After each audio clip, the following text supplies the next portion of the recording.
Quantum computers ని అమరావతికి తీసుకువచ్చామని ఆంధ్రప్రదేశ్ రాష్ట్ర ముఖ్యమంత్రి నారా చంద్రబాబు నాయుడు వ్యాఖ్యానించారు. క్వాంటమ్ కంప్యూటర్స్ జనవరిలో ప్రారంభమవుతాయని స్పష్టం చేశారు. భావితరాల భవిష్యత్ కోసం తమ ప్రభుత్వం పనిచేస్తుందని ఉద్ఘాటించారు. కనిగిరి కనకపట్నం అవుతుందని బ్రహ్మంగారు చెప్పారని గుర్తు చేశారు. కనిగిరి కనకపట్నం కావడానికి ఎంతో కాలం పట్టదని తెలిపారు. 1987వ ప్రాంతంలో అందరికీ ఉద్యోగాలు ఇస్తామని కొంతమంది రాజకీయ నేతలు చెప్పేవారని, కానీ తాను మాత్రం ఇంకొక వ్యాపారవేత్తని తయారు చేస్తానని హామీ ఇచ్చి అమలు చేశానని తెలిపారు. 25 ఏళ్ల క్రితం తాను అభివృద్ధి కార్యక్రమాలను ప్రారంభిస్తే హైదరాబాద్ దేశానికి ఆదర్శంగా నిలిచిందని నొక్కి చెప్పారు. అందరికీ ఒక ఉదాహరణ ఇది. సెప్టెంబర్లో వాటికి శాంక్షన్ చేశాం, ఫిబ్రవరిలో ఆపరేషన్ స్టార్ట్ చేస్తామంటున్నారు. ప్రపంచంలోనే రెండవ పెద్ద ఇండస్ట్రీ ఇది బ్రేవరీస్లో. అలాంటి ఇండస్ట్రీ ఇంత ఫాస్ట్గా చేయగలిగారంటే, ఒకటి స్పీడ్ ఆఫ్ డూయింగ్ బిజినెస్, రెండు speed of executing the project, రెండు డెడ్లీ కాంబినేషన్. ప్రభుత్వం స్పీడ్కి మ్యాచ్ కావడానికి రిలయన్స్ ముందుకు వచ్చింది. అందుకే వాటర్ అన్నారు, పవర్ అన్నారు, అక్కడే కలెక్టర్ ఉంది, ఆదేశాలు ఇస్తున్న మినిస్ట్రీ కూడా ఉన్నాడు. మీకు ఫిబ్రవరి కాదు, మీరు అనుకున్న డేట్ కంటే 10 రోజులు ముందు ఇచ్చే బాధ్యత మాది. ఎగ్జిక్యూషన్ పర్ఫెక్ట్గా చేసే బాధ్యత మీది. That is your responsibility. Will get it done.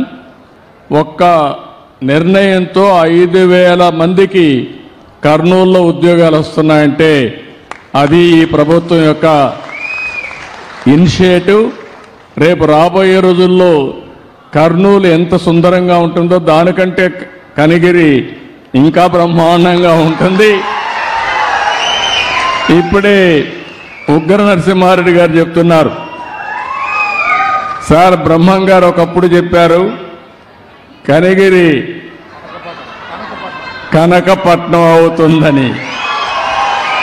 అది దూరంలో లేదు, దగ్గరలోనే అవుతుంది. దానికి మీరు సిద్ధంగా ఉండమని మిమ్మల్ని అందరినీ కోరుతున్నా. 87 ప్లేసెస్లో ఒక నూతనమైన కాన్సెప్ట్ కోసం 1 ఫ్యామిలీ 1 ఆంటర్ప్రెన్యూర్ అందరూ ఉద్యోగాలు ఇస్తా ఉంటారు. నేను ఉద్యోగమే కాదు, నిన్ను పారిశ్రామికవేత్తగా చేస్తానని చెప్పిన మొట్టమొదటి ప్రభుత్వం తెలుగుదేశం ఎన్డీఏ ప్రభుత్వం.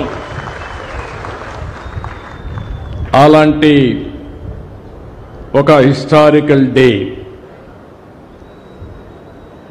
అనేక సార్లు నేను ముఖ్యమంత్రి అయ్యాను, అనేక పెట్టుబడులు తీసుకొచ్చాం. అందరూ మాటలు చెప్తారు, నేను చేసిన పనులే నాకు సాక్ష్యాలు.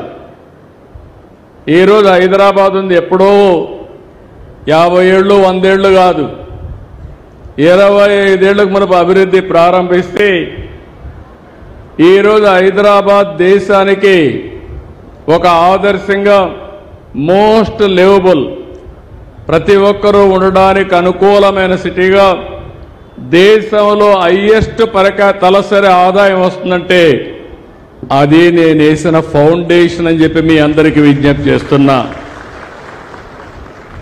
అయితే